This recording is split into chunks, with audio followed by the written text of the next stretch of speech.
This is a story about two brothers, one who had everything and saw no one, and one who had nothing and gave everything. Rain had a way of making the city look honest. It stripped the gloss off marble buildings, soaked through tailored coats, and washed over alleys where life ran thinner than luck.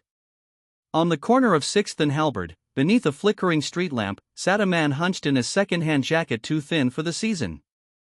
His name was Nathan Hale. He had once lived in a one-bedroom apartment with hardwood floors, the kind you mop to feel accomplished. He'd once worked at a car shop, changed oil, and always remembered birthdays. Then, as it always seems to go, life stacked its bricks too fast. A layoff. Then a hospital bill. Then the rent. Then eviction. Now, he sat with a cardboard sign and empty palms, watching shoes pass by like strangers in a dream. Every day, he'd swallow what pride he had left and wait for his brother, Daniel Hale. Daniel wasn't just rich. He was obsessed with the aesthetic of wealth. The right shoes. The right glassware. The right hashtags. He ran a regional tech logistics company and considered empathy something best reserved for company mission statements. His employees feared him. His peers envied him. And his family? Well, Nathan was all that was left. Danny, Nathan would say every week, rising from his corner to intercept him outside his downtown office. Just a job. Anything. Front desk, deliveries. I'll take anything. And every time, Daniel's eyes would harden. You chose this, he'd say once. Another time, I run a business, not a charity. And then one particularly cold Tuesday, you smell like failure. Get away before someone sees. That day, Nathan didn't chase after him. He sat back down, shame clinging to him like the rain. Later that afternoon, a woman in a gray coat and pearls dropped a 20 in his lap without making eye contact. It felt like charity, sure, but it also felt like hope. Maybe lunch. Maybe dinner, too. Then a voice came behind him, gravelly, uncertain. You eaten today? Nathan turned to see a man with wild gray hair, sunburned cheeks, and a patched coat. Not yet, Nathan admitted. The man nodded. Same. 2 days now. Mind if I sit a sec? They sat in silence under the soft drum of rain on the awning. Nathan looked at the 20 in his hand. He thought about how good it would feel to chew real food again. Then he looked at the stranger, eyes dulled from hunger, lips cracked, stomach empty. He held the bill out. Here, Nathan said. Get something warm. The man blinked, surprised. Are you sure? I'll figure it out, Nathan said, smiling. We're all just trying to stay alive. The man took it. He said nothing more, but his eyes softened, and he nodded in a way that felt like a prayer.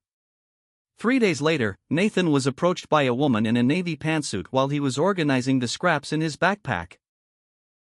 She handed him a card with gold leaf edges and a name *** Jonathan Elridge Holdings ***.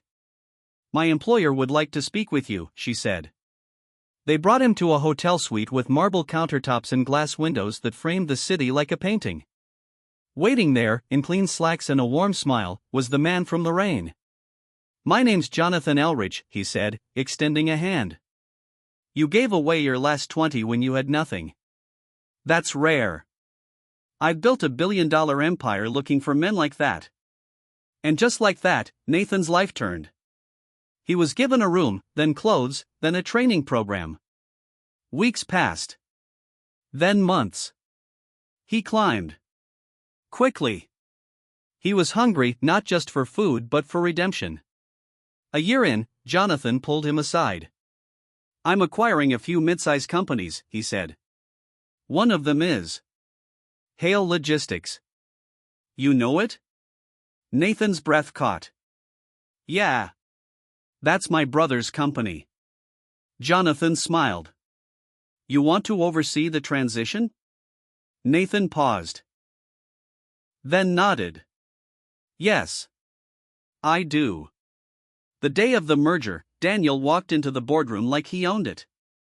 Until he saw the man at the head of the table. Nathan stood in a tailored navy suit, freshly cut hair, and steady hands. "You?"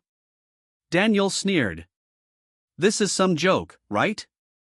"I'm the new VP," Nathan said calmly. "You report to me now." Daniel stormed out. That night, he quit in a flurry of ego and bravado. "I'll build something better," he said. "You'll see." But the world didn't wait for Daniel Hale. He invested poorly. Clients followed Nathan's integrity. Loans dried up.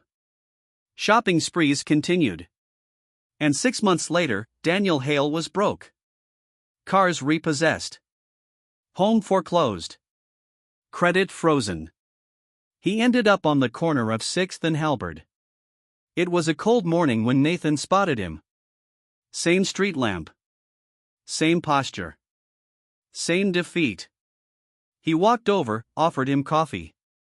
Daniel looked up, hollow-eyed, unshaven. "You," he croaked. Nathan knelt beside him, the way the billionaire once had. "Everyone deserves a second chance," Nathan said. "Let me help." Daniel stared. Then, slowly, painfully, he took his brother's hand. It started with a 20 ***. But it ended with a legacy built not on wealth, but on kindness, humility, and the strength of giving when you have nothing left. Because sometimes, the richest man isn't the one with the most, but the one who gives the most away. Nathan's first days under Jonathan's wing weren't easy. The man gave him a chance, but nothing was handed out for free. He was assigned a mentor, a grizzled operations manager named Carla, who took one look at Nathan and said, "I don't care where you came from. Show up early, ask smart questions, and don't waste time." Nathan did just that. He studied late into the night. He read manuals on logistics software, shadowed warehouse teams, and never said no to overtime. What he lacked in polish, he made up for in persistence. It wasn't long before Jonathan noticed. At the 1-year mark, they stood by the office window, watching snowflakes dance over the skyline. "You know what I saw that day?" Jonathan asked. "A man who gave, not because he had extra, but because he had heart. I don't need another MBA in this company. I need people who understand people. And you, Nathan, understand." That was when the Hale Logistics opportunity came. It wasn't just poetic, it was personal. But behind Nathan's professionalism was a storm of feelings. Memories of Daniel's coldness. The way his words stung sharper than hunger. The echo of "you smell like failure." He didn't want revenge. He wanted something more complicated, understanding. Daniel's fall was not dramatic, it was slow and invisible to the world.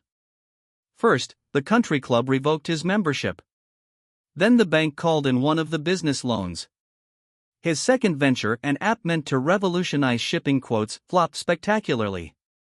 Investors pulled out. Staff walked. His wife, tired of excuses and secrecy, left quietly one morning with the kids. He still had the Mercedes for a while. Slept in it too, once the apartment was gone. But that went next. What hurt the most wasn't the fall. It was the silence. The friends who stopped returning calls. The parties he wasn't invited to. The people who pretended they didn't recognize him when they passed him on the street.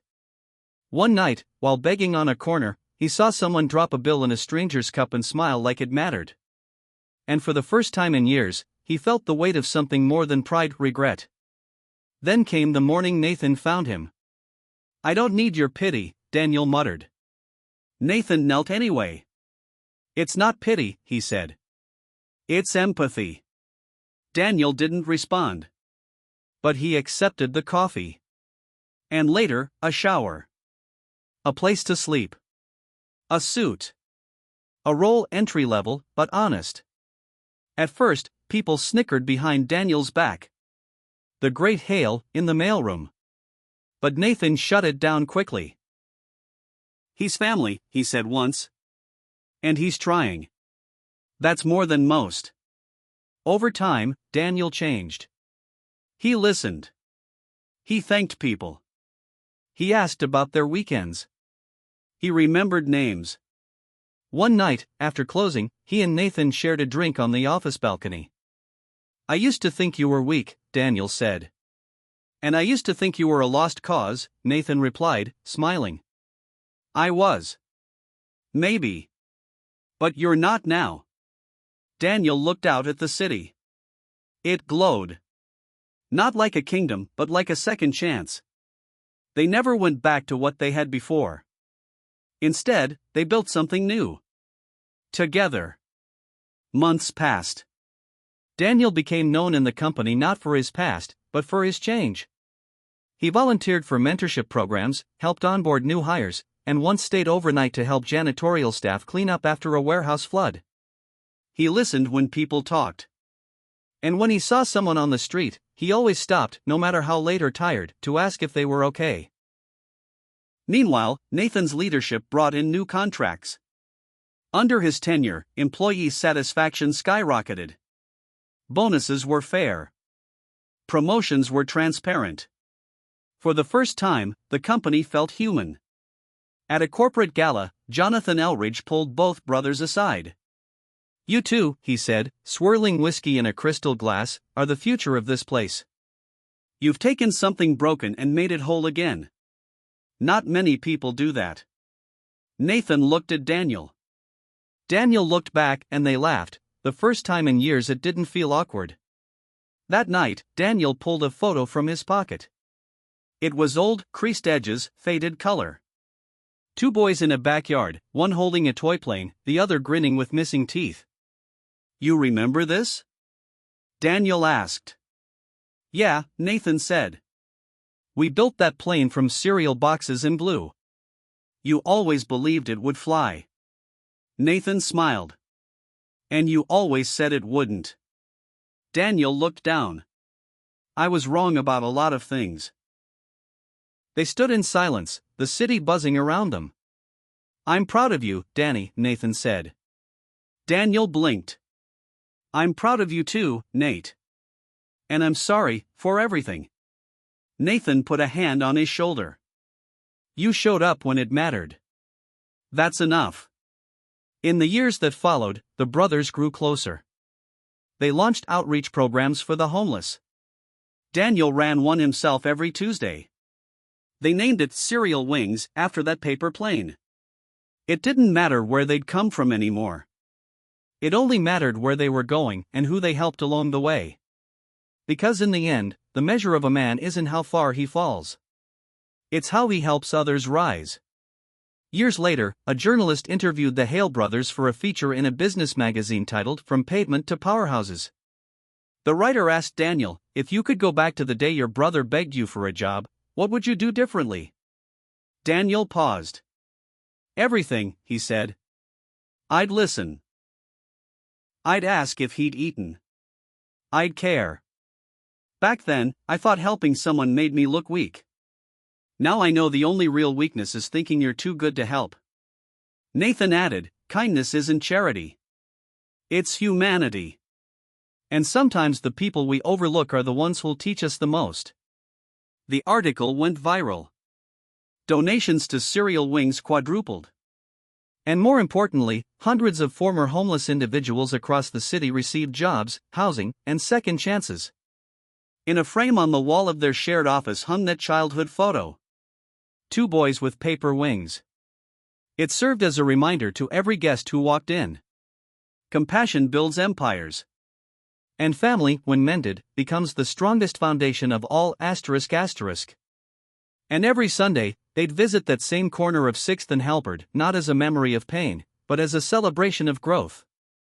Because no matter how far you fall, or how long it takes, there is always someone out there who remembers you when you were flying. Sometimes, they even teach you how to build new wings.